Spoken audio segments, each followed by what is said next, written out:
观众朋友大家好，欢迎收看11月7日公司台记台下晡新闻，我是陈淑君。咱先来看今仔有啥物新闻重点。破发现金1万块起行路，有5种方式会当领。早起8点开放网络登记日效，11月17开始会当直接伫 ATM 领现金。台中市政府涨价市场负责人白仔囝带去暗中裁检，目前确定讲已经无拖出去，搁爱等指挥中心来宣布解禁。美国一架 UPS 飞机起飞时失事，造成7人死亡。另外，华盛顿国家机场传出第炸弹的威胁，先暂停运作。来看破发现金1万块起行路，计共有5种方式会当领，会当伫 ATM 邮局领现金，一寡特定的对象钱会直接汇入口座，偏向会变名册来发落。今仔早起8点开始，嘛开放网络登记日效，11月7日到7九，就爱看身份证尾数的号码来登记。11月17开始就会当直接伫 ATM 领现金咯。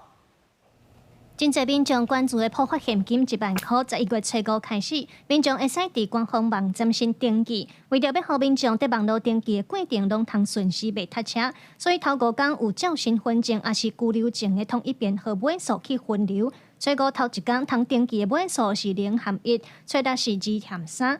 照安尼推算落去，然后到初10开始都无限制尾数咯。上紧是11月11含12都会入效。有民众讲，还未想讲要安怎用，嘛已经有人拍算要做旅游基金。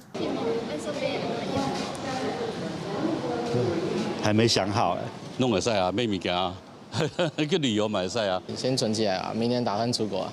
伫咧破发现金1万块的官方网站，也有说明5种领的方式。除了网络登记入口座，若是有领政府津贴也是年金的人，11月12会直接入口座。另外11月17嘛开放 ATM 领钱，也是11月24通查证件去邮局领现金。也若是矫正机关受用者，也搁有偏向的民众是会自测发放。司法部表示，自早起8点开始拢有顺时，然后统计到10点已经有27万9千人登记了。网站上面的人数啊，差不多13000人，上悬的时阵是8点，这人啊，一概走起来啊，会互迄落民众啊，伫网站上面啊，先等一下。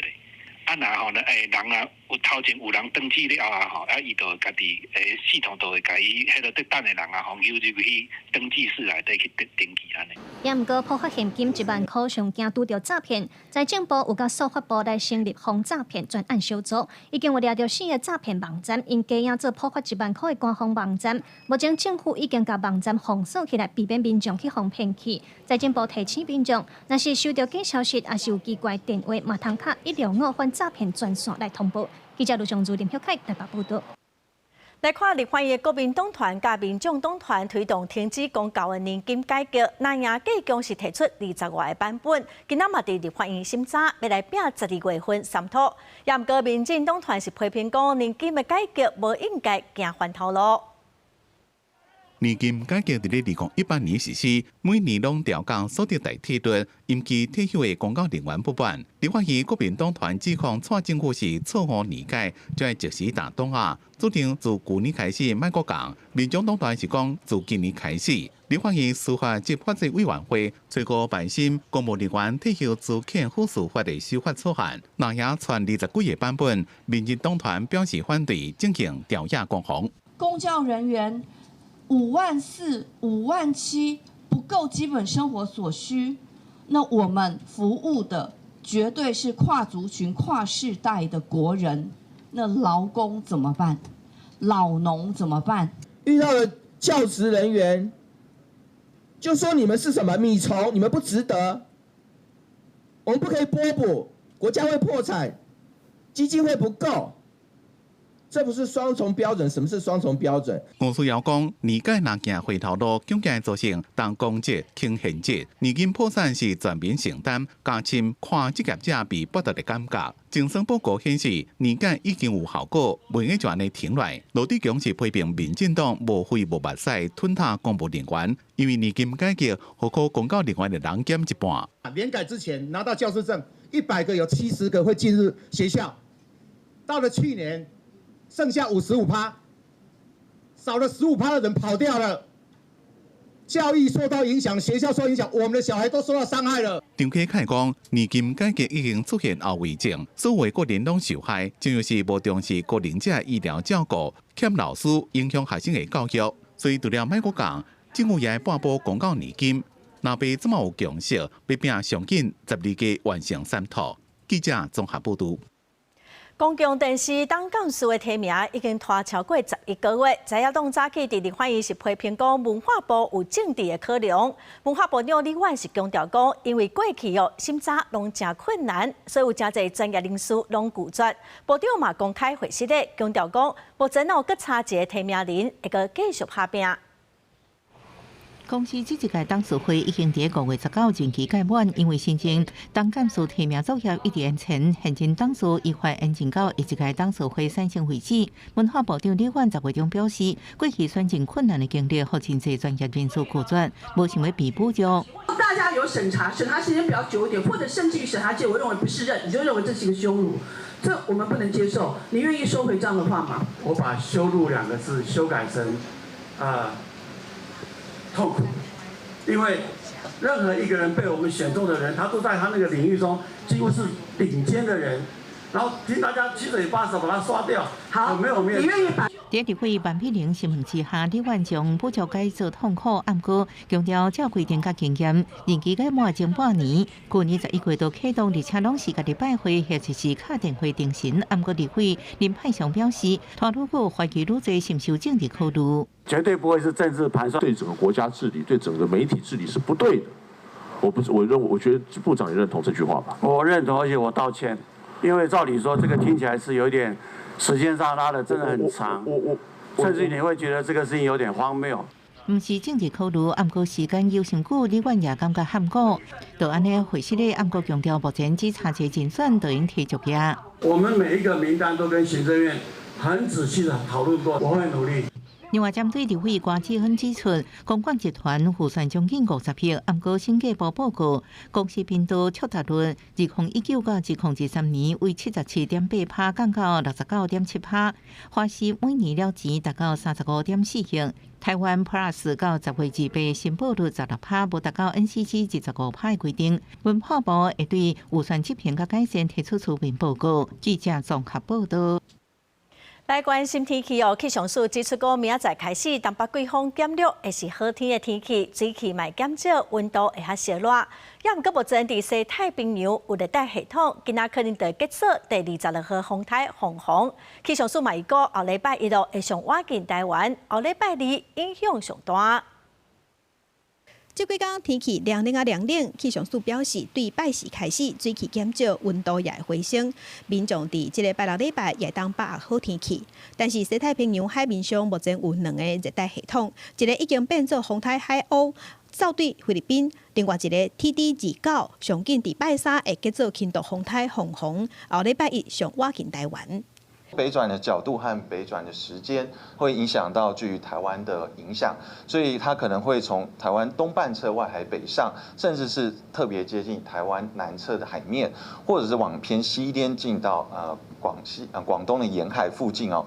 但无论如何哪种路径对台湾影响，就是周1会接近，到周2就是影响台湾天气最明显的时候。气象署嘛表示，拜4开始东北季风减弱，对拜5开始一直到礼拜，除了北部山区、宜兰、花莲会有阵雨，其他的所在拢是多云好天。爱到礼拜暗，新的东北季风增强，才会阁影响这方面的北部、东半部。那所以对于中南部的朋友来说，从今天开始，一直到周末一整段时间，都是为多云到晴、比较稳定的天气形态。那要等到礼拜日晚上之后呢，是下一波东北季风的增强。那主要影响还是以迎风面、北部及东半部为主，降雨几率增加，特别是北台湾开始转湿凉了。气象署也提醒，虽然东北季风减弱，天气有转好，也毋过爱注意早暗的温差真大，也爱注意拜6礼拜过后，因为受到凤凰风台影响，部分沿海风影会较大，要挖近海墘仔就要细致。记者陈心彤、曾俊佑台北报道。过来发现非洲伫这病毒到这个月初7号禁止台底就满15天了。台中市政府经过检方的同意，增加市场负责人爸仔囝带回去因的厝里来做采检。因为目前的一条是指出讲，即卖疫情应该是无传出去，当时会解禁，就要等中央疫情指挥中心来宣布。另外，昨伫台中的太平有一只通物猪违法伫街仔路爬走，伊的主人卖互处罚。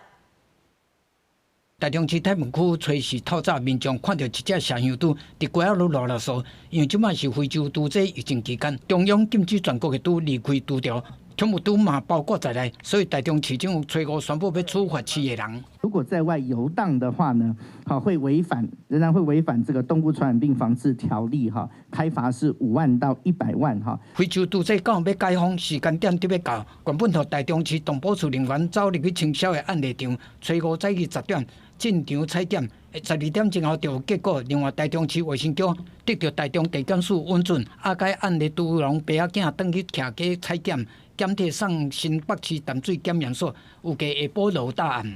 我们感谢检调这个让我们能够将这个人能够带回住处然后我们延续上一次的9个点，再做一个详细的裁剪，然后这个检体呢，在昨天晚上已经连夜送到淡水的动保所了。全国禁运禁毒令初7就要满15天，另外报讲是毋是解禁，要等中央疫情指挥中心宣布。另外，台中市目前324栋毒喷拢无掩埋，市长讲，若毒喷禁止令延长，会继续提供毒喷车免处理费、司机补贴、各毒农饲料的差额补助。记者综合报道。目前的一条除了认定台中市场的非洲猪瘟病毒应该是个案，嘛认为讲病毒是来自无高温煮过的喷。环境部长裴启明今仔表示讲，目前全国是加出500吨的喷需要来处理，即马是先烧掉，也毋过刷来，嘛是爱来做堆肥的处理，所以需要1、2天的时间来准备。台中的饲猪场出现第一例非洲猪瘟案例，上紧会伫咧初6中昼12点解封。调查地位继续关心政府的营养作为，像台中市政府即马拢甲喷摕去焚化炉烧。李伟就问讲，即马大部分的县市要起化喷的时阵，拢是摕去烧，处理的量能敢有够？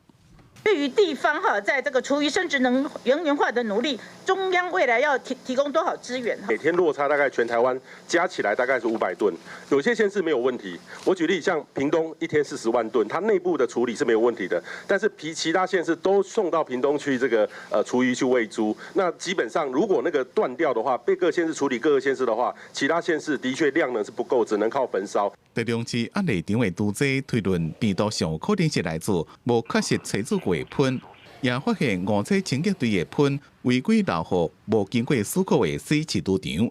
李伟问，依法喷只个会当提供予得标的单一厂卖的分量，怎么要哪追究责任？这个饲养猪场还可以跑到这个无期清洁队去再送这个厨余，那这2兆，对。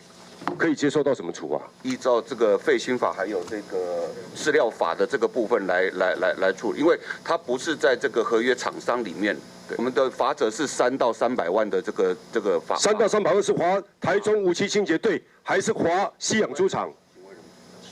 行为人。偏启明讲，即马喷的处理上大的麻烦是餐厅团线即寡事业的喷。有一寡县市只敢有法度勉强达到平衡，有一寡县市也是无法度完全处理。即马喷用烧的是救急的方式，那长期也是配合农业部用喷饲猪的政策。记者综合报道。伫 APEC 期间举办的传习会，美中是无讲到台湾议题。今仔外交部长林佳龙伫立法院指出讲，这是美国方面稳定支持台湾的表现。明年 APEC 会伫中国亲自来举办。中国外交部实中强调讲，台湾敢会当参加，重点是爱遵守一中原则。也毋过，林佳龙是强调讲，中方讲的条件已经违反中国伫咧争取主办权的时，讲会来支持保障咱台湾参加的承诺，咱会来捍卫权利，卖来协调理念瓦近的国家做伙反制。川习会为触及台湾，美方展现对台的支持的稳定延续。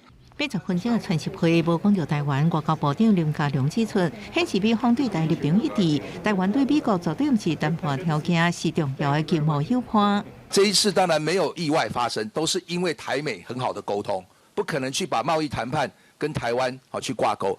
那这些我们的战略沟通也有一些效果，在所谓的非红供应链或民主供应链上，其实台美是有很大的一个合作的空间。我们现在逐项的在盘点要对接。另外，咱也讨论甲欧洲的交流，外媒报道，林佳龙到会访问欧洲政治局，同时派人别访北约总部，讨论伫国防甲 AI 领域合作。林佳龙对细节部门提讲，敢若表示，外交部的欧洲专函咧全力强化台欧关系。基于当然跟对方国家的默契我们都会就一些讯息的处理那么建立一个共识。基本上强化对欧洲关系是我们现在外交部的重点。明年 APEC 会伫中国深圳举行，对中国外交部指台湾参加的关键伫遵守一中原则，林佳龙无法度认同。我们在去年不但是争取到平等参与的所谓中共的一个书面的承诺而是在各国见证之下，如果白纸黑字它都可以违背，那我想我们也会当然会强力的这个捍卫我们的权利。APEC 强调的是共识决，是我们台湾不同意的话，它很多声明也不能够通过。林佳龙强调，中方的附加条件已经违反承诺，台湾会捍卫自身的权利，也协调理念接近的国家来反制。记者综合报道。来关心美国对顶关税进度，经济部长金明欣早起搁再强调讲，咱希望讲会当来争取合价税率。今仔早起伫立法院有立委嘛针对台湾发展资料中心来提出质疑。最近因为人工智慧 AI， 所以股市是大起大落。台股嘛已经连续起几啊天，也毋过今仔早起开盘是大落300点。今仔日本甲韩国股市嘛是大落。所以我们希望这个进口协会到台湾来，能够进口更多的台湾产品。带领真侪韩国企业来台湾，由商总带头，甲韩国进口协会共同签署备忘录，针对食品、观光、医疗等等5大产业合作。美国对顶关税实施，民间企业对外寻求更加侪出路。外界嘛关注对顶关税谈判的进度。现在就是说，因为技术性的磋商大概都已经告一段落了，那事实上有相当的共识现在就是等最后的这个总结会议。那我们就是，事实上也希望尽快。根据了解，台湾外销的产品上大项的有资通讯甲半导体设备，国内产业链嘛完整。不过，经济部长蒋明欣初5透早去经济委员会备询，有立委对台湾未来发展资料中心甲电力的议题提出质疑。专为 AI 算力设计的资料中心，用电量会多出整4倍。那如果我们台湾没有重启核电，我们哪里来的电力资源？这么多的用电需求量在成长之后，所以我们的电厂是不是要再增加新建？所以都有在。那你目前呢？对于故意散播谣言这一件事情，还需要等吗？还要再等你们的版本出来吗？大委这方向上，当然我们是乐观其成，是支持。但是现在，因为有关于这个谣言主要还是已经有这个社会秩序维护法了嘛有一些协调或者是执行上要怎么去处理，可能我们要再思考一下。市场对人工智慧消防器的记录要持续伫咧发展。初5台股受到冲击，开盘27785点，跳空落330点，大家等开盘嘛落25块。也若韩股昨昏落超过2%了后，早盘还阁捌大落5.38%，盘中甚至触发熔断机制。已经225指数同款掼破5万点的大关，市场的情势也要继续观察。记者综合报道。辉达海外总部确定要设立台北市林科技园区的 T17甲 T18基地。台北市政府即马嘛准备要甲新工领袖来解约。台北市副市长李树川早起是表示讲，今仔就会送出正式公文，解约金额大约是45亿哦，加出来的钱辉达会吸收。辉达总部要伫北市区 T17、T18各界关心，北市府甲新秀合约解约的进度。台北市副市长李树川透露，新秀早起将合约解约的钱公文送予台北市府，按算1礼拜就应送议会备查。在今天早上，新秀会给我们正式的公文，而且也把金额确定，看起来应该在45亿以下，但是这里面含他们缴来的钱，30几亿缴来的钱。昨天我们有在跟新秀开会。那大概也确定了最后终止契约的解约金。那接下来新社就会正式来文，那一旦收到，我们就会即刻启动后续的程序，包括送议会以及技术计划变更等相关行政程序。新秀提出的金额比当初市府有5个8亿低一寡。李树川表示，新秀资金成本的比例加上新秀价的税金，当初北市府无讲税金，按过算起来，成本加北市府当初算的8亿差无偌济，金额总共伫45亿以下。报议会核定了后，计出来金额会当会全部承收。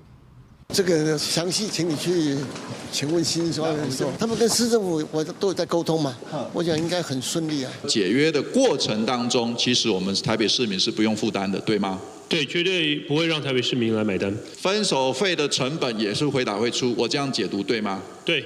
针对市府甲回答签约进度，有议员质询的时阵，希望能够提早。李树川是表示，回答要做投资计划书，要求2个月工作日，所以才会伫农历过年进行签约。记者综合报道。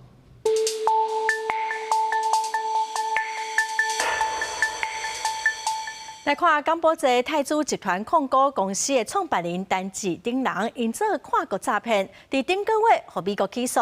台北地检署分案侦办跨国洗钱案，总是敲出47个所在，拘逮25个被告，嘛传唤10个证人。先后多数人是以3万块到70万交保，其中一个姓郭的查某主管是以上8检获审，检方嘛申请羁押禁见。台北地检署调查泰铢集团伫台湾洗钱诈骗案，除了申请扣押别庄大楼、超级跑车、银行口座等总共45亿以外的资产核准，随即佫分47组所查，拘提包括集团在台上悬级的干部、甲头人陈志的亲信等25个被告，毛调问10个证人。专案以诈欺、洗钱、跋筊、甲组织犯罪等罪嫌侦办。泰铢集团为着暗砍跨国犯罪的锁定，伫台湾成立几廿间公司，其中包括由台湾泰铢公司主导，甲境外资金嵌入去几廿间龙头公司，将台湾当作泰铢跋筊事业的基地。证实后，有几廿人分别以3万到70万不等来交保。其中泰铢集团所属天福公司人事主管4个查某人，有串灭情甲逃亡的可能。检方透明证实后，申请羁押禁见。拍开泰铢集团控股的官网，中国福建出身的集团创办人陈志，外表是自善家的形象，不过用指控讲暗中以柬埔寨做基地，牵涉大规模的跨国诈骗。除了美国宣布制裁，新加坡、香港、南韩等国嘛展开调查，不过伊的起用拢无人知。 점점 진흥화되고 있는 새로운 수법의 범죄. 그리고 이제 가장 절박한 게 뭐냐면 젊은이들의 절박한 사실은 경제적 기회의 부족. 뭐 이런 것들이 같이 맞물려 있는 거죠. 这位太子集团的这个陈志先生呢，他有多次进出台湾的记录，但是因为他拥有多重国籍，所以他进来的时候不是用柬埔寨的国籍，所以我们当时在查的时候比较不容易，所以我们现在就配合美国的司法单位来做查。那不管目前是人流、金流，或者是其他相关的这个安全的部分的话，我们大概就是配合这个检警调一起来查。美国财政部已经把泰铢集团在台湾境内所属的9间公司甲3个民众列入制裁名单。内政部长刘世宏嘛讲，会查处伫台湾其他的协力厂商也是犯罪集团，强调袂冤枉、袂放枪，不管是国际的诈骗还是台湾的诈骗，拢无法度逃闪过法律的制裁。记者综合报道。 来看2个外国人伫台中嘉义台南的夜市啊，因着坐伫夜市啊，爱大家关注互因。有民众去报案，移民署伫昨夜甲这2个外国人带登去调查。移民署嘛强调讲，这2个人这几天募到7000块，因为因来台湾是申请观光签证，所以是违法募款，会甲因遣送出境。这边，换成这边。 警方来到人叉的嘉义文化路夜市，随看到2个外国人坐伫路边伫甲人分，一个人像手吊箱包掉咧，一个摕纸批顶悬写中文，讲因的银行卡互冻结，需要6万块医药费去抵手，爱人捐款。有袂少民众关注，不过后来有民众发觉，这2人是变身啊，一路对台中嘉义奔到台南，用一款极可怜的方式骗人捐钱。代志曝光了后，有民众感觉实在真可恶。可恶的代志啊！还佫叫外国人骗，哦，还佫看好脚好手了少年。因为两个外国人无检查到人，嘛无硬要共讨钱，因此警方敢若甲人赶走，爱金袂使搁共分钱。不过这件代志已经引起移民署的关切。测试这两个外国人话走来高雄组，惊甲人分，现场也是有不知情的民众认钱出来管。警方遂通知移民署，甲人带回去调查。会讲中文吗？会听中文吗？ 经调查，两人推脱募款是为了治疗手臂脱臼，想要筹措医疗费到越南治疗，总计募款所得大约新台币7000元。经查证，此类行为不符合以停留签证入境的许可目的，已违反我国入出国及移民法第29条规定。 移民署表示，因一个是罗西亚，一个是白俄罗斯人，来台湾是摕员工签证入境，袂当做甲员工无符合的活动，伫街路甲人分钱的行为已经违法，将会依法甲两人遣送出境。记者林伟霆、柯家族、柯超向高雄场报道。 诈骗哦，实在是真侪，得爱特别细腻哦。有民众伫面册看到讲，台南市的警察局要去宣传诈骗的影片，讲要找临时的演员，一日是2500到4000块。也毋过警方是表示讲，因无办这款活动，嘛当来追查诈骗的源头。 买手机也是真侪人逐工的日常。即阵伫咧面册社团，有人写到台南市警察局要应征临时演员的题材，要来做防诈骗的宣导影片。一讲是2500至4000的工资，伫网络引起讨论。警察局嘛随出面驳回，这是无影无遮的代志。民众嘛讲，网络世界拢是假消息，加减的心惊惊。 叫你走外口有无？叫你摕物件咧就好，啊，足轻松，1点钟2000块，我感觉拢是诈骗的。我感觉这诈骗哦，感觉足讨厌啊，拢造成哦人甲人之间的无信任感啦。本局也立即在相关的官方网站来对外澄清说明，并就该假广告来实施下架及展开后续的侦办作为，以避免民众上当受害。 警方指出，目前无人受害，即站等咧调查。若教授了着会以诈欺罪侦办。其实即阵变成的诈骗手法有影真多元，有的用爱情咧拐，有的是出奥步，讲会当协助人转卖灵骨塔，佮个对当中趁利润。另外对初五开始行登记普发现金，政府嘛唔敢大意，加强宣导，提醒大家爱谨慎。 有一句话叫"假骗弄破嘛"，政府普发现金，大家要领取还是要小心领取，避免就是说网络上很多诈骗。那平常没有普发现金的时候，网络诈骗就一堆了。现在碰到了普发现金，那当然诈骗集团真是视之为一块肥肉。 台南上侪人行政区因控根据统计，今年到单诈骗前3名是假投资、网络假拍卖、叫解除分期付款。警察局嘛讲，拢拼死咧宣导，嘛呼吁乡亲若对方讲到钱项，也是银行口座的关键词，爱特别细腻，嘛通卡165反诈骗专线做确认，避免赚的辛苦钱白白乌有去。记者苏台南采访报道。 国际新闻来看，美国一架 UPS 的飞机伫肯塔基州的机场要起飞时摔失事，目前知影已经造成7个人死亡。美国联邦航空总署甲国家运输安全委员会嘛展开调查。另外，伫华盛顿的国家机场嘛传出假炸弹的威胁，即马嘛先暂停运作。画面内底这架飞行机当要起飞，毋过煞倒飞。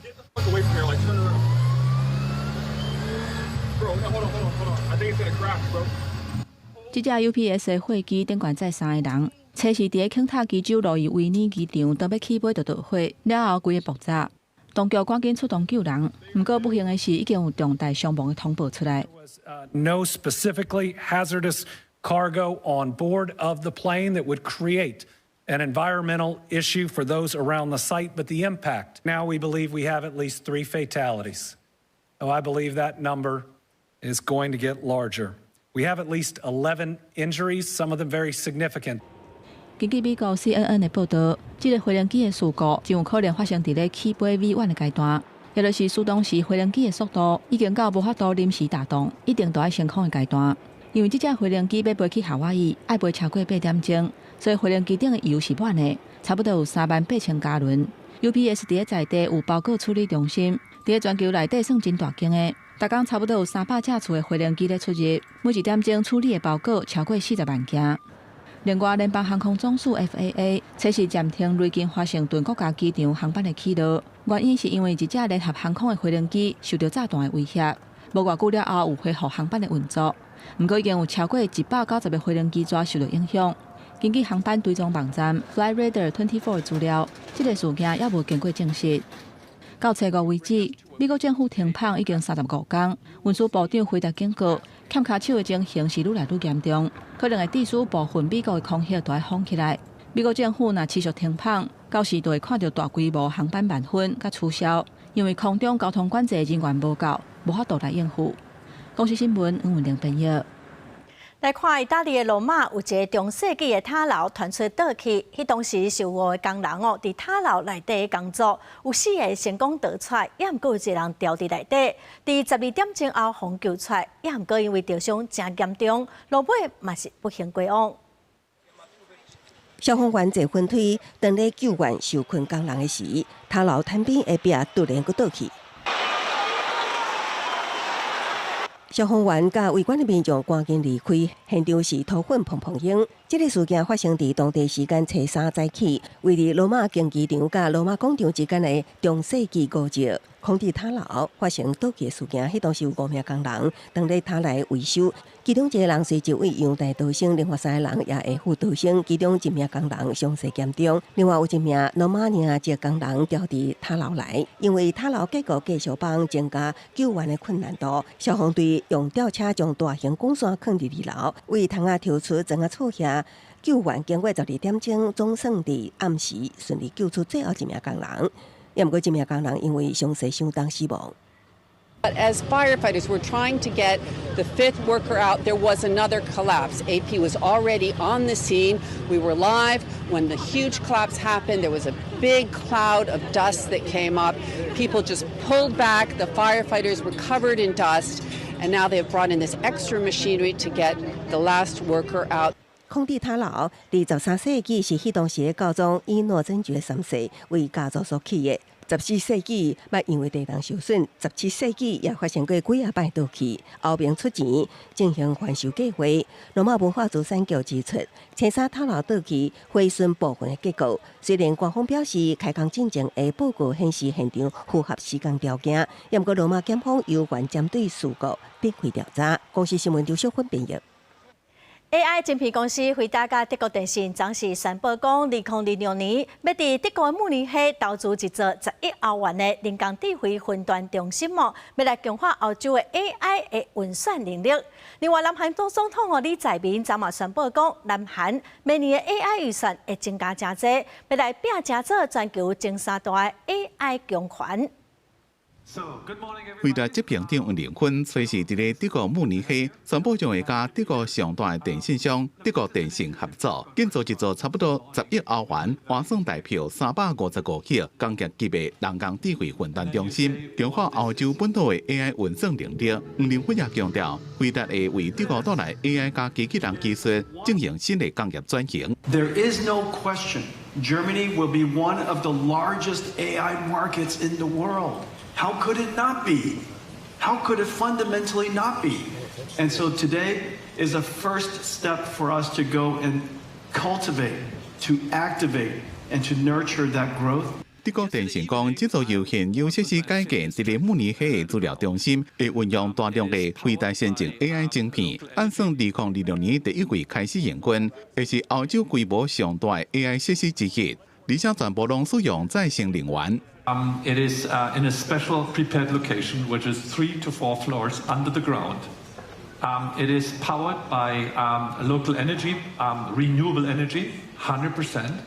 而出席的大会包括德意志银行高层、德国政府的部长拢到场，表示这个欧洲上大经济体想要伫咧 AI 领域对战美中2个国家。虽然这项计划较有指标性，不过欧洲无论是伫咧仪体设备或者是资金，拢输美国真多。因为亚洲的南韩总统李在明随时伫国会公布规模创纪录的728条韩元，换算代票超过15条的新年度预算案，以人工智慧做核心，带南韩进入 AI 时代。 이제는 인공지능 시대의 고속도로를 구축해서 도약과 성장의 새로운 미래를 열어야 합니다.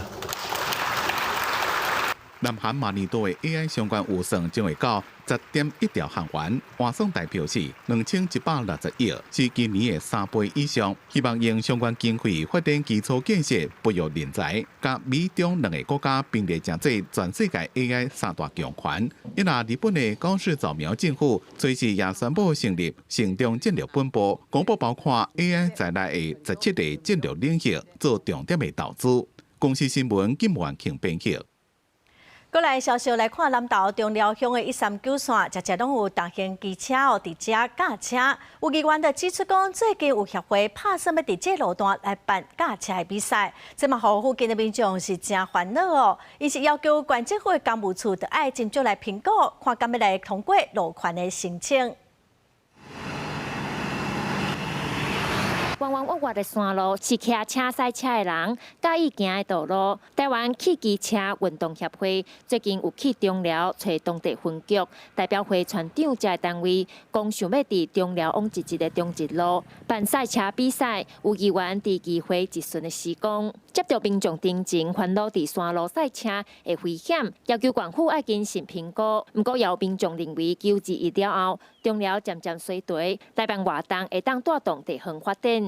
我感觉若办这个活动，会使带动咱地方观光的发展，嘛使互更较侪人看到咱中寮乡。路有可能会拄到真侪做事的人、老大人，安尼较无方便。环乡道路开始拢有人咧飙车的现象，以后如果咱若开放这个竞速赛，以后咱咧飙车的现象，咱警方要安怎去取缔？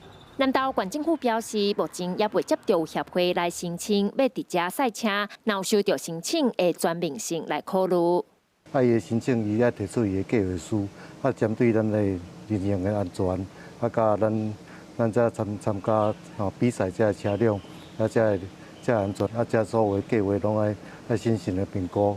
因咧农民若要进出，伊甲咱的工作人员讲，咱就当中咱就会停起来，因为咱嘛是一台放车的，咱技师嘛，咱毋是遮侪台落去竞速的。台湾汽机车运动协会强调，因伫苗栗、昆林遮个县市拢有办过技师赛，考虑到安全性，赛道按算伫中直路当中，完全拢无相车路的一段5公里的路段，也会请赛车会认证的工作人员来徛出入口。因目前是打算伫12月结合中寮的柳丁节来办理，希望做伙带动地方的观光产业发展。记者邢平仪南投报道。来看新竹县的民生科技大学，最近受3只牛伫校园内底行来行去，佮伫运动场食草啊。老尾发现讲是附近厝边饲的牛逃走出来，这妈妈已经通知主人哦，爱来掠。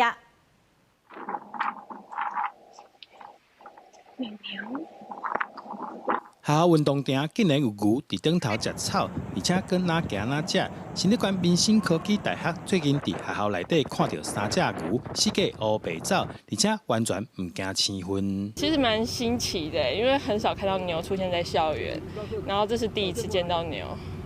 会不会担心会有危险？其实还好，因为它感觉蛮温和的。我觉得很震惊，我想说，哇，是谁放牧来这边吗？但是我想想，不可能吧？明星牧场吗？对啊，很扯，很扯。吓到。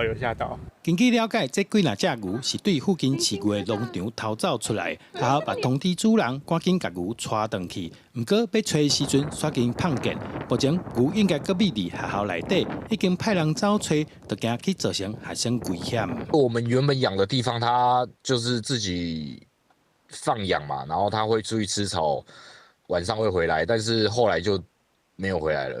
因为我们有跟学校联络啊，警察局也有去备案。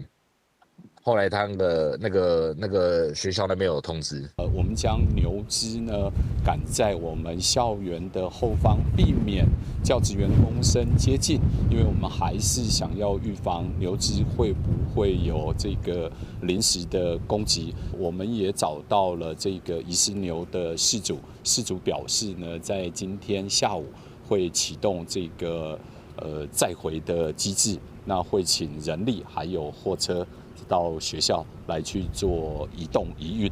学校提醒学生，若是有看到牛的时阵，千万莫紧我。拜三下晡，牛的主人也会派人去学校处理，重早把牛找到，互因返去家己的处理。记者杜君和新竹报道。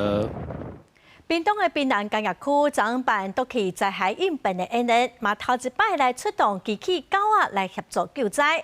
这只由美国制造的机器狗仔价值1500多万哦，咱这回来看卖。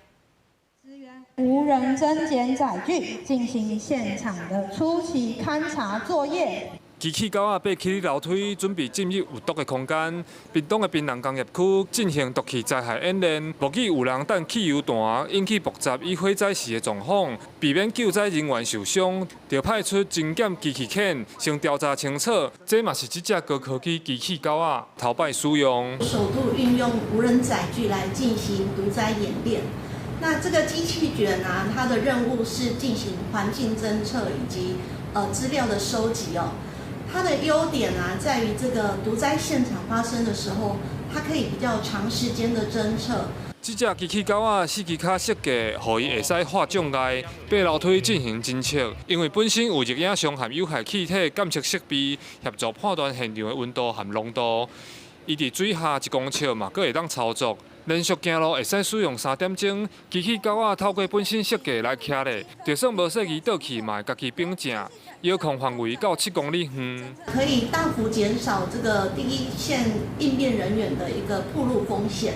那也可以让决策者在第一时间精准的掌握现场的状况。环境部表示，机器狗仔由美国制造，无中国零件，确保资讯安全。目前全台只有这只，造价大约1500万，每年第2只也会交货。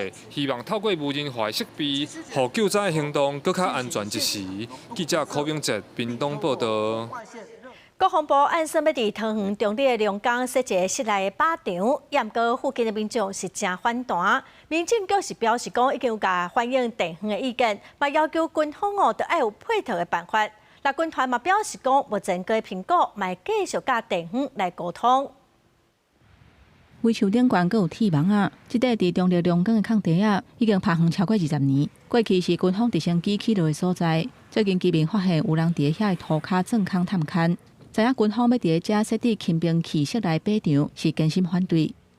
我们当然担心啦，因为它里边是要设靶场，而且人口密度这么的高，我站在里长的立场，还有我们所有的乡亲都坚决的反对。四周都是居民在住的地方啊，你怎么设靶场？你要把我们的疑虑解释清楚。两场训练场室内轻兵器靶场预定地，面积有15000平。附近有真侪徛家、大楼、学校、甲照护中心等等，范围涵盖6个里，人口差不多29865个人。居民烦恼靶场会成做火药库，要求市府一定要甲阻挡。在地的民众的生活安全，是我们最重要关心的一个议题。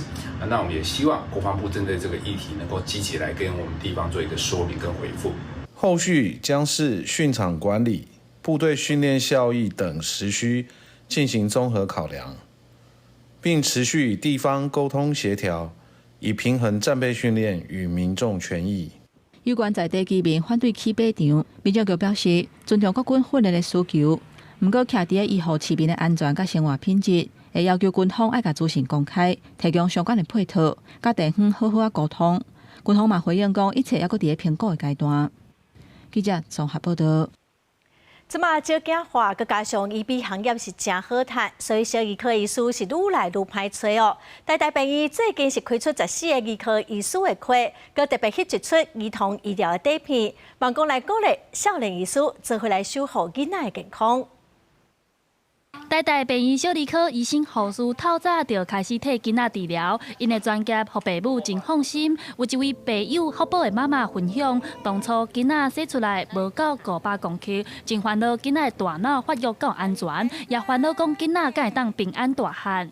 就整个很慌乱，觉得说，一来他的周数很小，可能存活率很低；那再来就是他的体重很轻，我们都不知道怎么去养他。家在伫台儿科的照护之下，现在囡仔2岁多，活跳跳，做体操运动也真有班。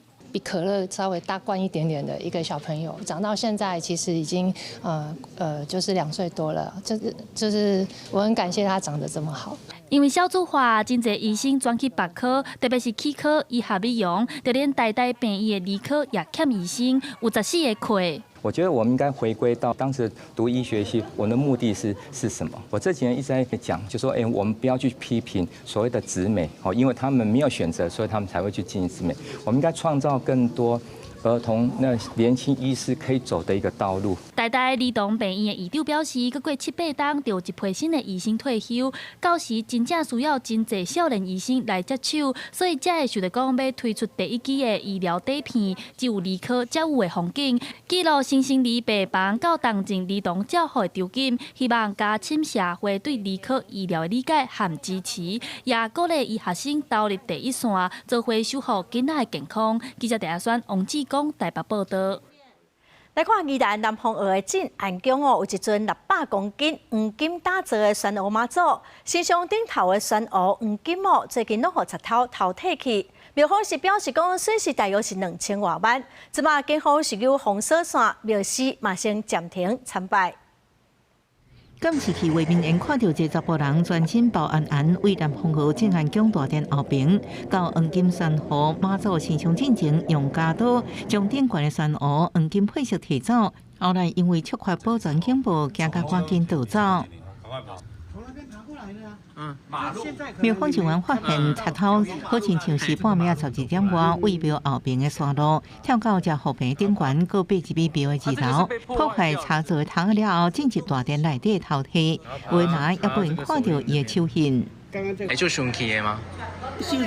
系啊，就是安尼。大家嘛唔敢嘛，阮这信徒嘛唔甘。唔好啦，甲恁偷摕啊，咱是就袂使啦，我看了足艰苦哩。既然南方澳镇安宫玄河妈祖是地方信仰中心，庙内这个600公斤重的黄金神像被偷走2粒玄鹅珠、10罐红色玄河破链加4罐白色玄河黄金配饰。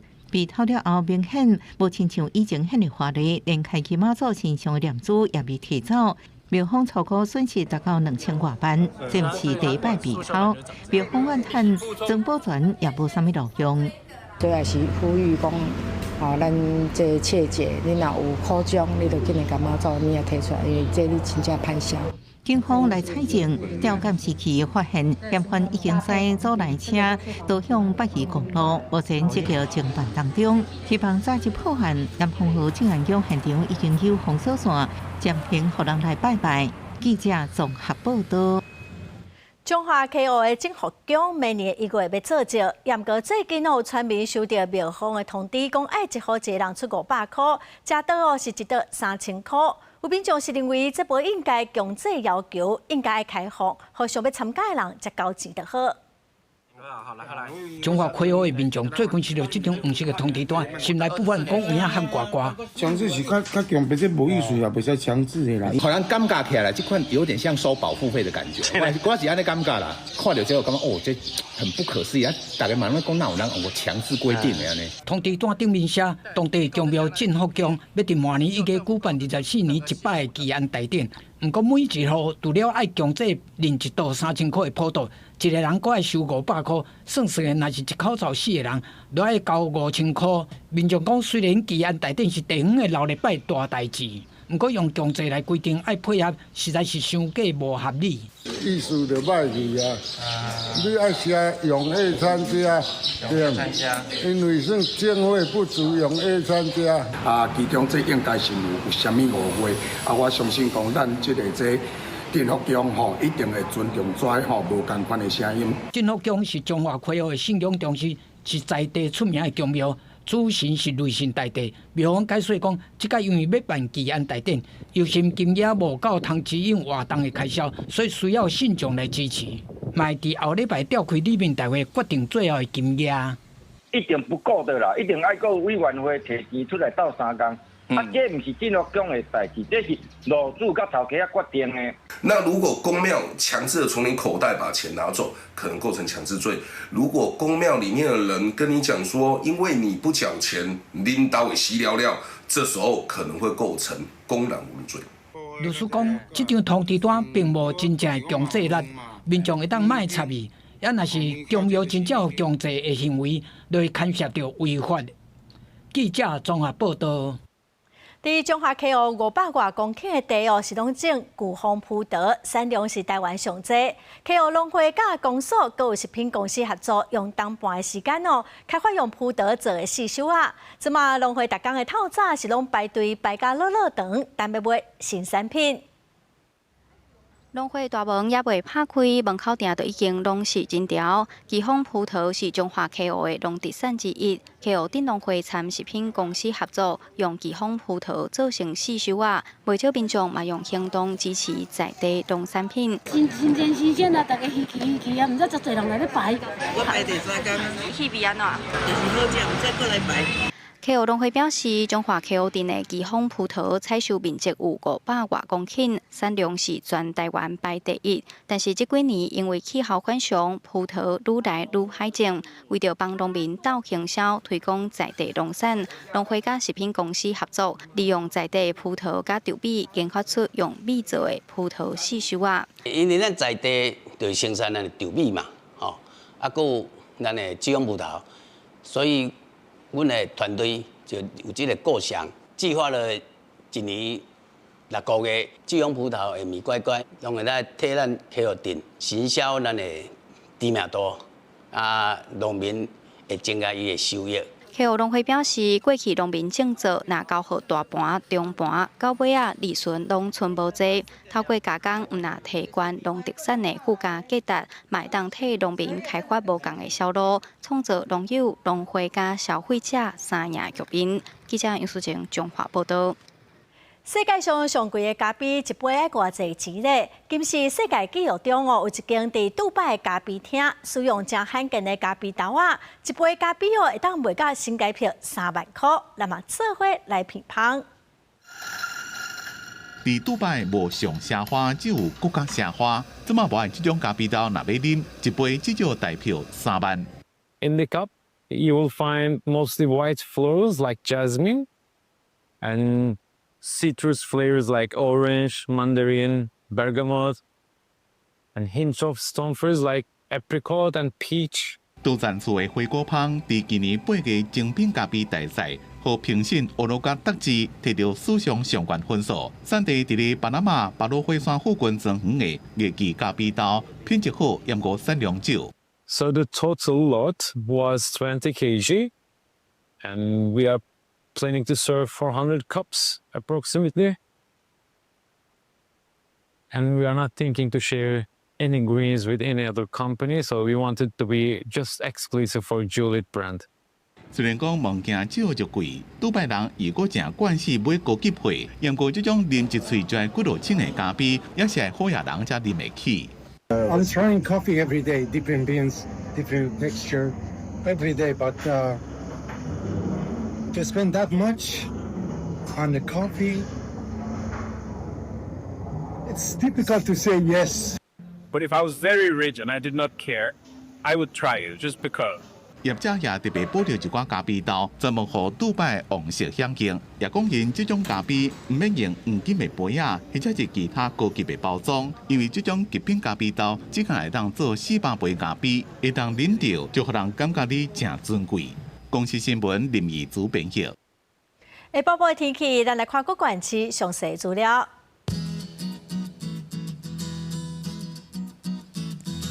北部地区上低22度，上悬26度；中部地区上低23度，上悬30度；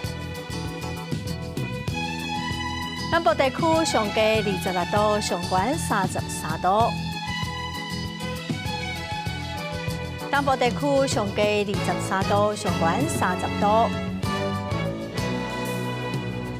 华岛地区上低20度，上悬26度。再来看未来3天的天气。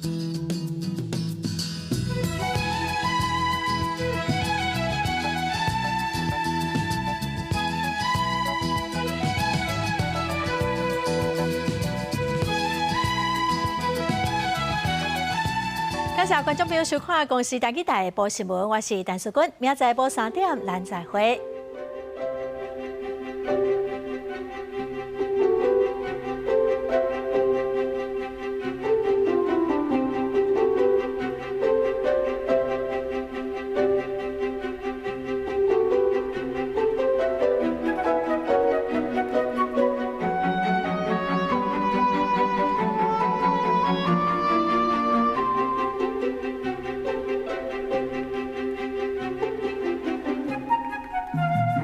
了。